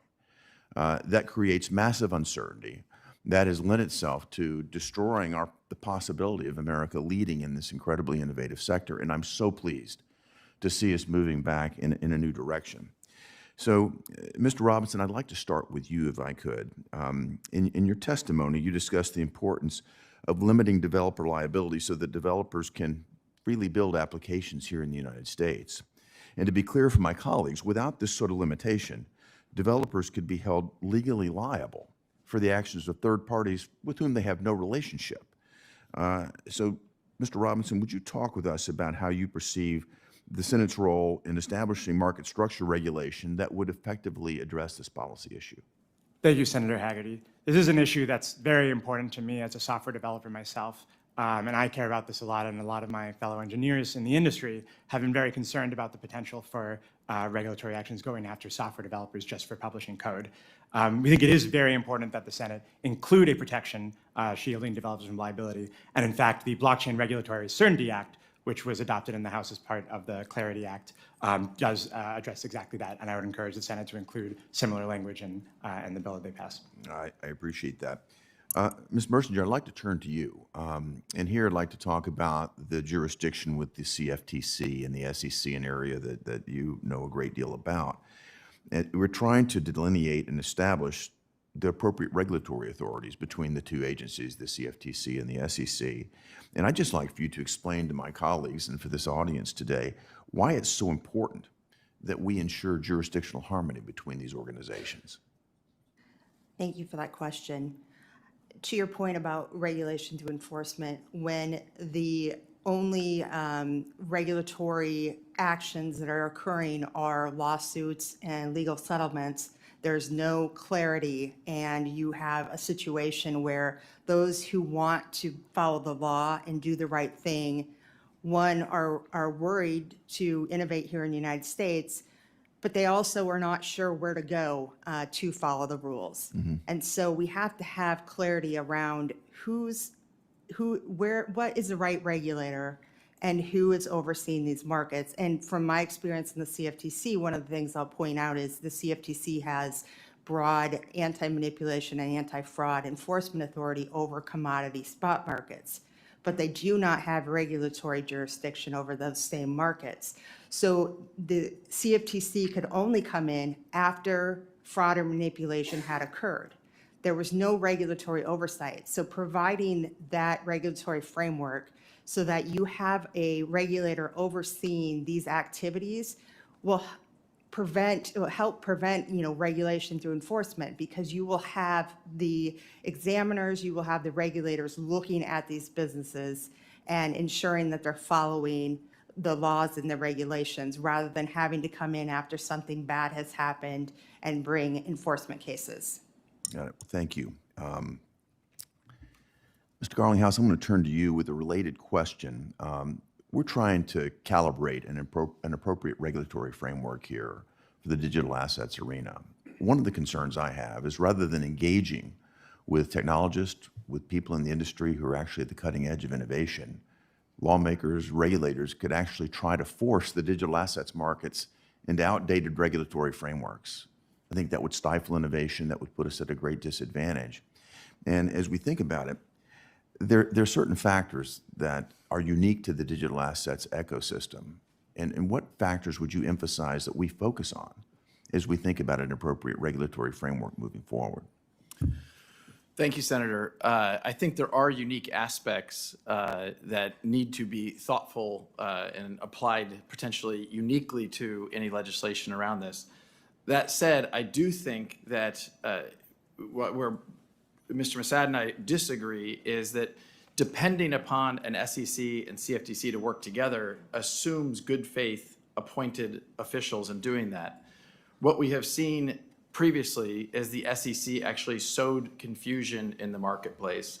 They took contradictory positions. Under Chairman Gensler, they took actually contradictory positions in different court cases, which actually created more confusion. Yep. And so you had federal judges saying things like the SEC was being arbitrary and capricious in their application of the law. You had judges, federal judges, saying that they were not following a, quote, faithful allegiance to the law. And so my concern in depending upon a unelected appointee to make those decisions is that it assumes a good faith actor. And I think what we saw in this most recent SEC was just a war against the industry at large without a consistent application of that law. Well, I think we need to put in place a sufficient framework so that we don't have to rely on the goodwill of a particular regulator, but that it's clear to them our intention. So thank you all. Appreciate the entire panel being here today. And thank you, Mr. Chair. Thank you, Senator Haggerty. On behalf of the chairman, I now recognize myself. We need to make sure that any new legislation to regulate crypto market doesn't do more harm than good. And there are a couple of areas where I think we need to be very careful not to make things worse. First, we cannot pass any legislation that eats away at the SEC's current jurisdiction to regulate traditional securities. Now, Mr. Massad, you were chair of the CFTC and you were Assistant Secretary for Treasury for Financial Stability. Could market structure legislation make it possible to structure a non-crypto product so that it dodges our security laws? Use something like Tesla stock as an example. Yes, it certainly could. If you, for example, provide an exemption for activity on decentralized trading protocols, and that's a very broad exemption, then you could tokenize Tesla stock and have it traded on that protocol, and it could be exempt then from 34 Act trading requirements at least. So in effect, we start to repeal the SEC as we've had it for traditional. It could stock. certainly undermine their authority substantially. It's critical that any crypto regulation bill we pass does not have massive unintended consequences. And I think those are unintended consequences for everyone, but consequences that would reach far beyond the crypto market and take a tire iron to the $120 trillion golden egg that is America's capital markets. So I think it's an important note we have to do in regulation here. There's another problem that we've got to face, and that's corruption. President Trump has made it impossible to have a conversation about crypto legislation that does not address his most successful grift. According to a recent New York Times analysis of the president's financial disclosure, crypto is now the biggest source of President Trump's wealth. In the past 7 months, he has become the most successful president in history at making money off his time in the Oval Office, and he's done it using crypto. Now, Mr. Painter, if Congress passes a bill creating a new federal regulatory framework for the crypto market, what will happen to the crypto market? Is it likely to grow? It will grow substantially. Okay, and what will that do to the value of President Trump's meme coin? It will make him very rich, even richer than he already is. And what about the value of his stable coin and his son's Bitcoin mining operation and his family's crypto holdings? The same. The Trump family will become very, very wealthy as the prices go up and the bubble rises. So if we create a new federal regulatory framework for the crypto market, the president and his family stand to make a whole lot more money. So, Mr. Painter, if the president and his family own billions of dollars in crypto, if Congress passes a crypto bill, who will claim the power to appoint and the power to fire the regulators that will implement whatever new rules are put in place governing crypto holdings? The President of the United States, and he is now also claiming the power to fire the members of independent commissions, and that will include the Commodities Futures Trading Commission and the SEC. Okay, so you were President Bush's chief ethics counsel. Can you think of another time in American history when a president of the United States held such power over regulators, the very regulators who would determine the value of the president's own net worth? Never. We have never had, since the Civil War, a president of the United States with substantial financial holdings that are conflicted with any official duties. This is unheard of. And now it's not just real estate, but Donald Trump recently is into crypto, even though he said that it was a scam just a few years ago. He's now into crypto and into social media industries he did not have in his first administration. Well, we need clear and strong rules for the crypto market, but the proposals I've seen so far undercut the investor protections in our traditional capital markets. They harm our national security, and they supercharge the value of President Trump's crypto grift. We need crypto regulations that actually regulate the industry. We don't need another giveaway to a handful of billionaire insiders. And with that, I conclude and not only call on Senator Britt, but hand the gavel to you. Thank you very much, Ranking Member.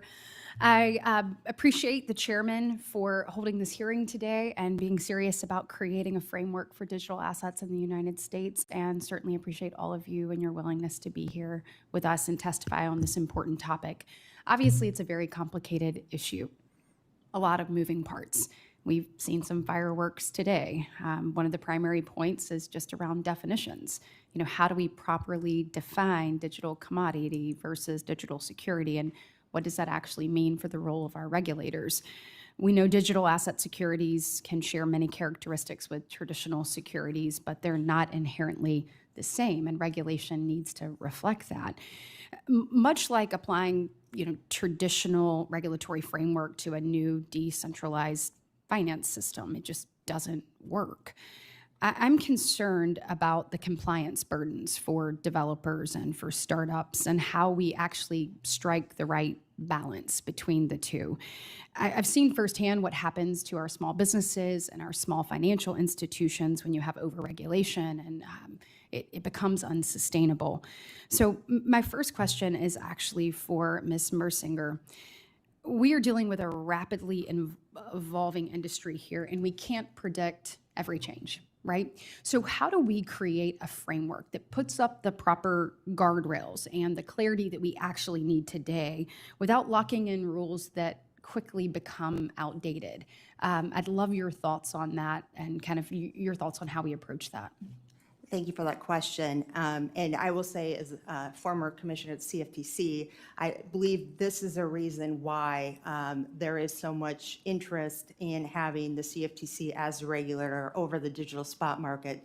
It's because they have a principles-based regulatory regime, which provides that flexibility. So as technology changes, those companies, those startups, those small businesses can still operate and fulfill their regulatory duties, but not be subject to a prescriptive regulatory framework that locks into place the technology and the systems or the processes they're using when it's put in place. So I think the most important thing you can do is have principles-based regulatory regime and prevent having prescriptive regulations around this industry. Are there kind of permanent and durable mechanisms that would actually encourage innovation? I guess my question, has the regulatory sandbox been beneficial in this regard, and kind of sort of how do you see that playing out? Yeah, absolutely. There's been talk about sandboxes being a helpful tool. Okay. Both the SEC and the CFTC have exemptive authority that they can use. There's the ability to use staff no action letters and relief. So there are. Would you recommend that? Yeah, there are a lot of tools in place that they can use to still oversee and regulate the space, but not stifle the innovation that is occurring and developing. I'm going to shift gears real quick in my remaining time. Mr. Levin, I've heard the narrative that digital asset transactions are completely anonymous and beyond the reach of law enforcement. I disagree with this. As with any financial instrument or new technology, there's always going to be bad actors. And we should, of course, where any loophole exists, we should find it and close it and not enable illicit activity. But from my understanding, blockchain technology actually can offer an enhanced level of security, perhaps even more resistant to manipulation. And transactions on the blockchain offer a unique ability for tracing and tracking, including analyzing trends on the ledger. So, Mr. Levin, can you speak to this, both to the narrative that digital assets are untraceable and to what type of tools are available to identify and to actually combat bad actors? Thank you, Senator, for the question. This is exactly the business that we at Chainalysis have been building for the last 10 years. We build tools and technology that actually allows law enforcement, regulators, businesses to actually track and trace cryptocurrency with the relevant context about where to get additional information if there is some sort of investigation or some sort of disruption action that needs to happen.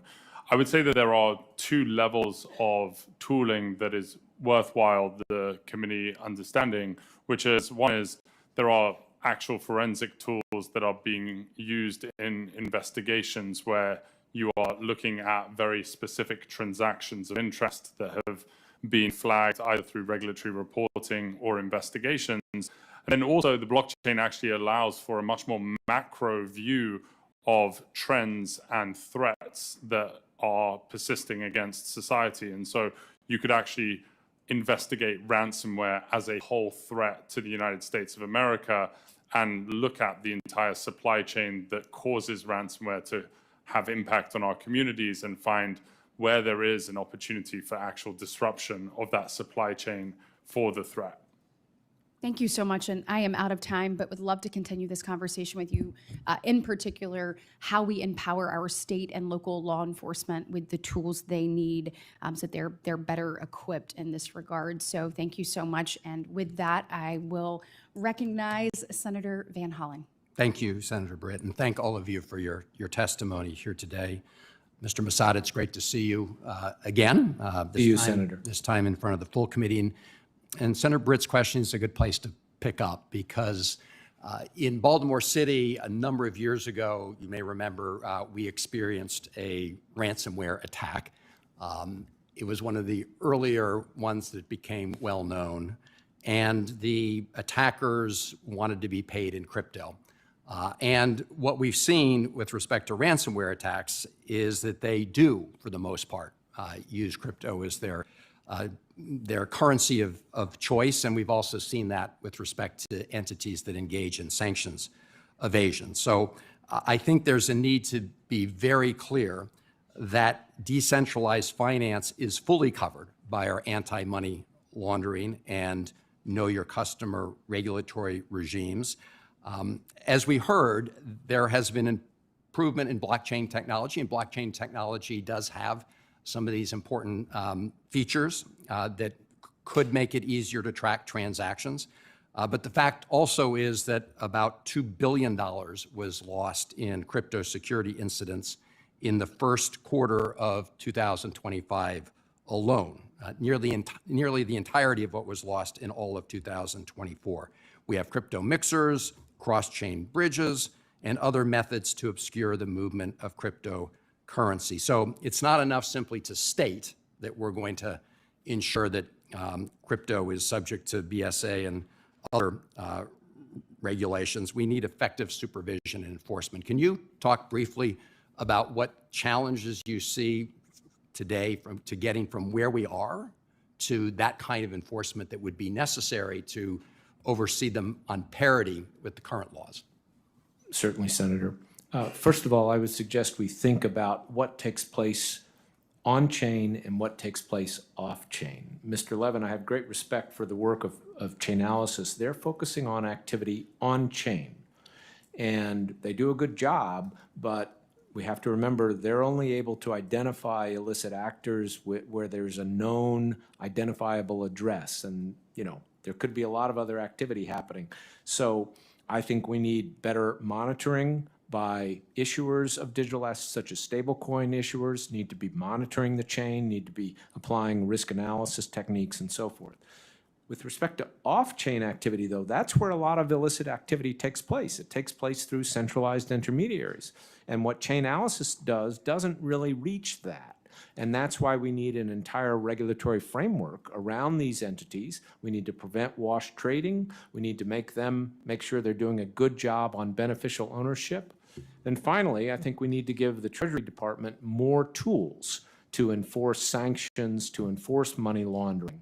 And there were a number of proposals made about 2 years ago that would enhance its authorities because digital assets are bearer instruments and they can be transferred, on blockchains. And so I think the Treasury Department needs greater authority to impose sanctions and other measures on offshore entities that might be harboring this activity. And there's a variety of other things I'd be happy to discuss with you. I appreciate that. want to turn to you, Mr. Painter, and you indicate in your testimony and your writings that the avoidance of even the appearance of a conflict of interest, the appearance of corruption, is critical to ensuring public integrity of the crypto markets, and I agree with that statement. Would you agree that when Eric Trump visited the UAE shortly in advance of President Trump's visit there and helped broker a transaction where the UAE state-owned firm MGX executed a $2 billion transaction in the Trump family stablecoin, that creates the appearance, at least, of a conflict of interest? It's terrible, and it may be a lot more than the appearance of conflict of interest.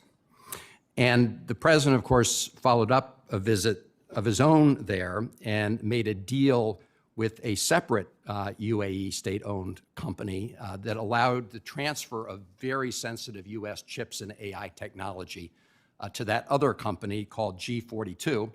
It turns out that the chair of G42, the company that received the sort of crown jewels of US AI technology, and the chair of the company MGX that Eric Trump did the deal with, is the same person. Would you agree that that also creates the stench of corruption? It certainly does. I think it's pretty straightforward as well for anybody looking at the facts. Thank you, Mr. Chairman. Senator Blunt Rochester. Thank you, Mr. Chairman, and thank you to the witnesses. I really welcome this hearing and the opportunity for serious, sustained engagement in digital asset market structure. This is enormously complex and could fundamentally reshape the bones of our economy. We've already seen what happens when digital finance grows without guardrails. The collapse of FTX, Terra Luna, and Celsius wiped out billions in consumer savings and exposed glaring regulatory gaps. When regulation lags innovation, real people get hurt.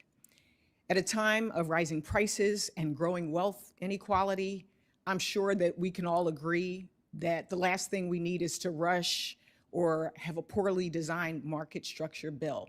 And at the same time, I strongly believe in innovation. That's why I joined Senators Moreno and he to introduce the Bipartisan Deploying American Blockchains Act.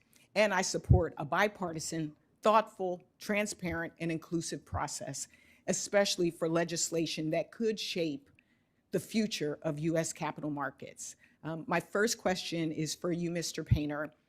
What are the risks if Congress moves forward too quickly in legislating without broad input and clear understanding of market consequences? And how do we ensure that this process produces a bipartisan framework that can stand the test of time?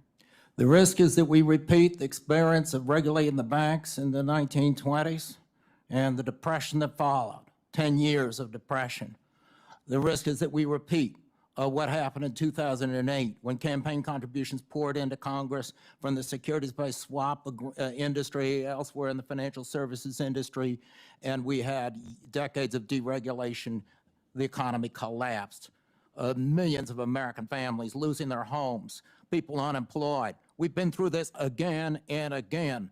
And this Congress needs to get it right this time and carefully read this bill and listen to witnesses, including the witnesses who might not disagree. And instead of the personal attacks that I've experienced today, some dignity from this Senate, care in drafting this bill and thinking about the American people you represent. We do not want another economic collapse caused by deregulation of the financial services sector. And I want to ask you all, do you understand the bill? Have you listened to all sides? And are you willing to allow the regulators to use their expertise to watch what's going on in this sector, as Chairman Massad has suggested that you should? Please, we don't want to go through those experiences again. Thank you, Mr. Painter. You show why this is so vital that we get this right, because it will touch all of us. Mr. Massad, some proposals would let crypto companies decide for themselves which rules apply and which regulator they'd answer to. And that sounds a lot like the businesses picking their own cop on the beat, so to speak. How should Congress design a system that applies the rules fairly and earns the public's trust? Well, I think Congress should think in terms of principles, not trying to write detailed rules, because I think those can quickly become obsolete. I think number two, Congress does need to fill the gap in regulation that we've talked about with respect to the use of this technology for things that aren't securities. But, you know, to your point about the problems here, I mean, the problem with a lot of the proposals is that they try to write detailed rules that I don't think are going to provide the clarity, and I think will provide a lot of opportunities for simply evasion of their intent. I respect the goals. The goal is clarity. We all want that. But I think you've got to be very careful about how you achieve that. Some people talk about regulatory standards for centralized systems, that they're inappropriate for crypto because it's inherently decentralized. But many of these protocols are run by centralized teams that control governance, the incentives, and even the code. So how should Congress decide when a so-called decentralized protocol acts more like a centralized financial intermediary and regulate it as such? I think the principle Congress should have is just because it's decentralized doesn't mean it's free of regulation. Regulation may be different, but for example, if we had a decentralized protocol that became the primary market for trading Treasury securities, we would not say, oh, because it's a decentralized protocol, we don't need to worry about regulation. So I think we may need different rules, but we still need rules. Thank you so much. I yield back. Thank you, Senator Kim. Yeah, thank you, Chairman. Mr. Levin, I'd like to just start with you. You know, I had gone through the Chainalysis 2025 Crypto Crime Report. First of all, thank you for that type of detail. But I wanted to ask you if you could elaborate on the role of mixers, other types of smart contracts, other types of anonymization tools in terms of facilitating illicit finance, illicit trading. Thank you, Senator, and appreciate you taking the time to read the report. We at Chainalysis track the different types of anonymizing techniques used by illicit actors to thwart law enforcement actually being able to get after them. And actually, we have seen that mixers are used by illicit actors to cover their tracks in terms of laundering proceeds of crime. But there is also another side of this, which is it's possible to continue to trace through certain types of mixers in certain instances, and we've seen law enforcement be successful in those regards. I would say that it is important, as the committee thinks about regulating this space, to look at what are the residual risks that are there, given all of the tools in the disposal of law enforcement and all of the authorities that intelligence and law enforcement has in this domain. I just want to make sure that I'm building this out right. So, you know, for instance, you talked about in your hearing, in your testimony, that public ledgers underpin most digital asset activity, allows for visibility, a certain amount of transparency. But, you know, am I right that these anonymization tools are ones that obfuscate, that make it more difficult to be able to track?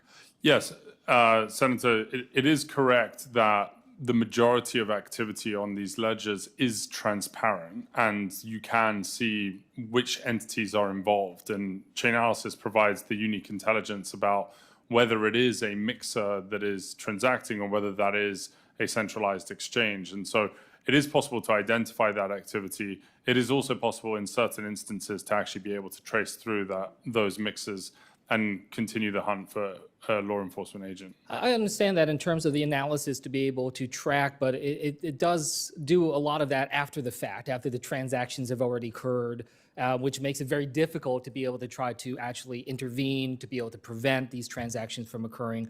But I don't discount the fact that it's certainly helpful, especially when it comes to writing SAR reports or other things afterwards. Who are some of the actors that we're talking about here? I mean, we're talking about countries like North Korea and Iran, is that right? Yes, Senator, really any illicit actor that is using cryptocurrency can use any type of service, and we've seen DPRK and we've seen Iran use mixers. We also see different terrorist groups, is that correct? In general, we have seen that terrorist organizations actually use very convenient technologies to be able to fundraise or pay people, and so we have seen less use of mixers in the context of terrorist financing actually than you would expect. So terrorist groups still utilizing crypto in different ways, as well as cartels and other organizations like that. Is that right?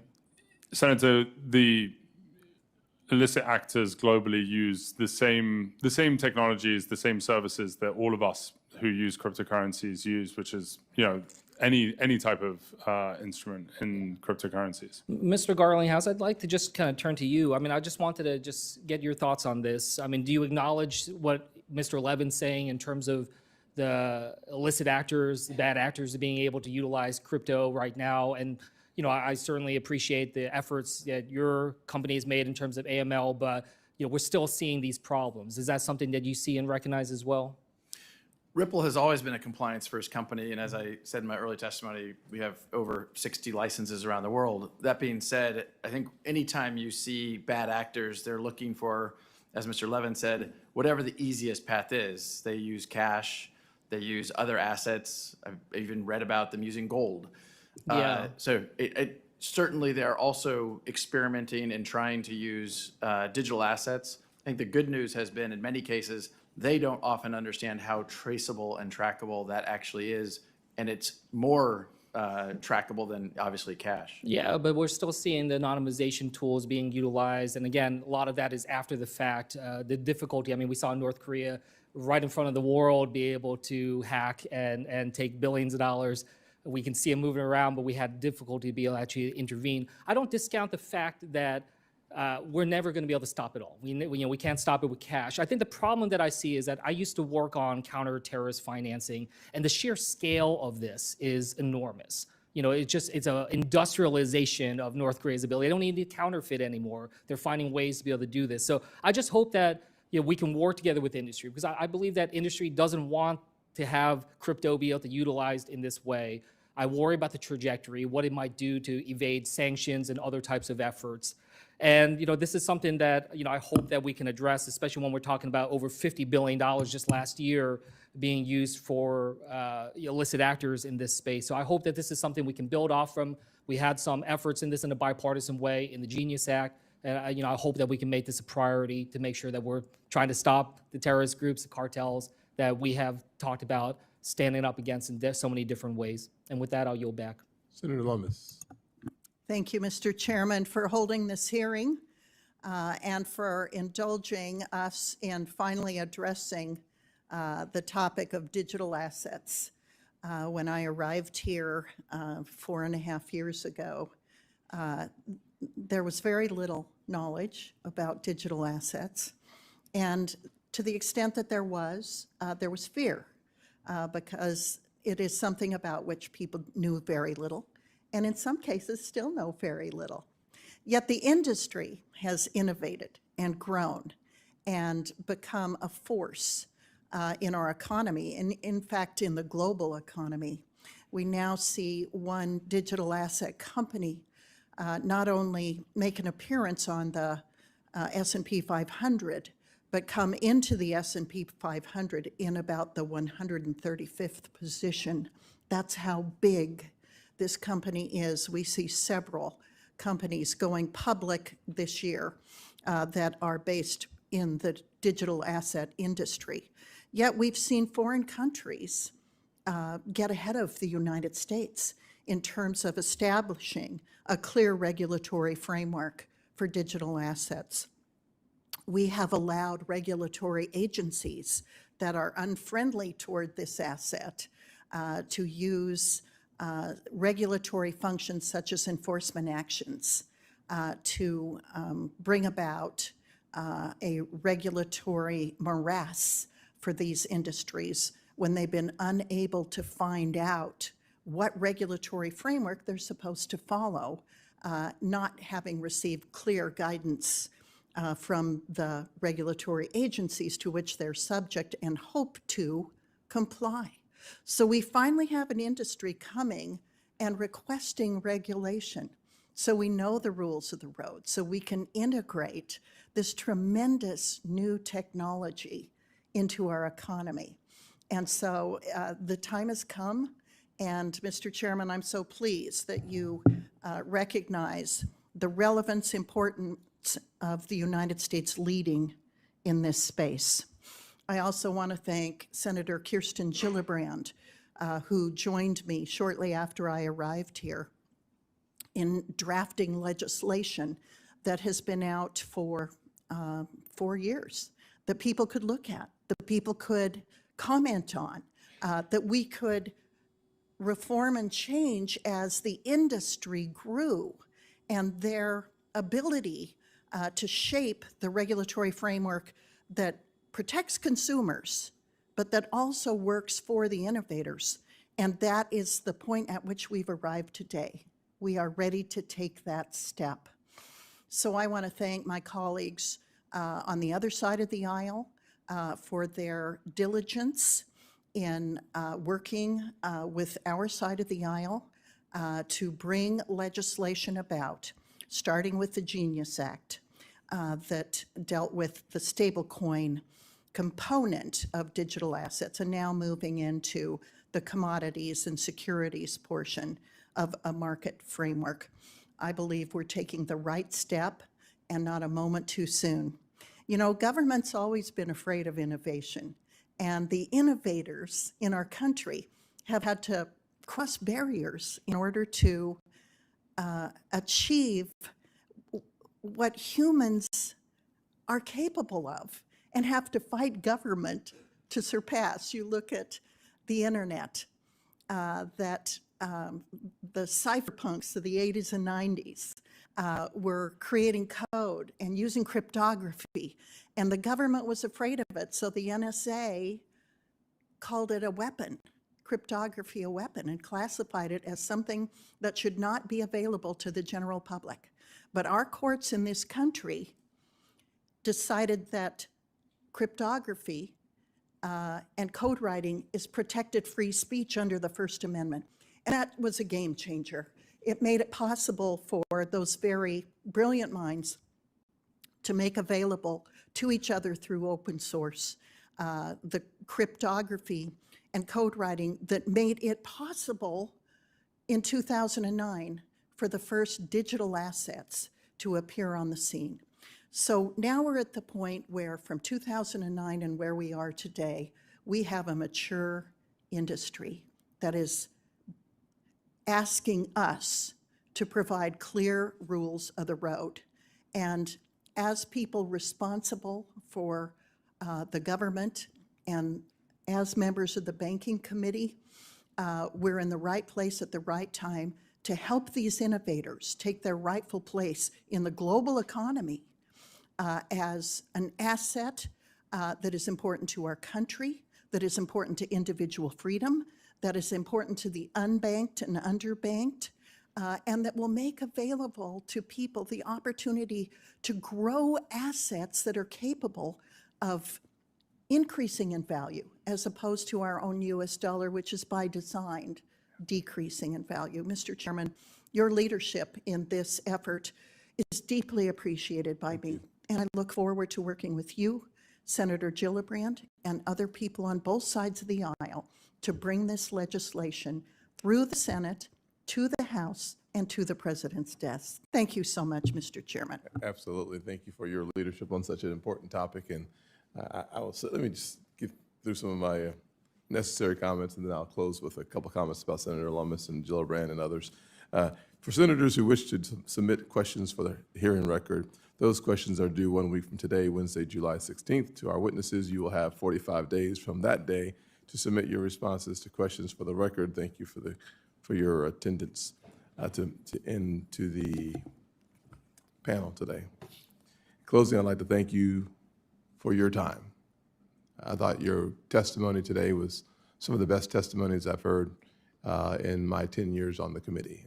They were clear, they were consistent, they were forward-looking, mostly, not all, mostly forward-looking. I truly appreciate that approach to it. I will say that Senator Lummis and Senator Gillibrand have worked on this topic for a number of years and are, frankly, thought leaders on both sides of the aisle. I think they're very important thought leaders. I hope we all remember and remember very clearly that our words are containers of power. We can weaponize them against Senator Gillibrand or President Trump if we want to. I think it marginalizes what you have to say. I think it reduces your actual contribution to this hearing. And I think it trivializes such a really important issue. And I think we should keep our focus on the main thing. And the main thing is safeguarding investors, protecting the marketplace, and protecting our nation's security. And that should be our objective. And that's what I heard mostly here today. And I hope that as we move forward on market structure, this is just a first step, guiding principles. We have not put forth legislation yet, but as we do so, we will do so not as red or blue, but those committed to red, white, and blue. And that is our objective, and we will achieve that objective. Thank you all for being here. Meeting adjourned.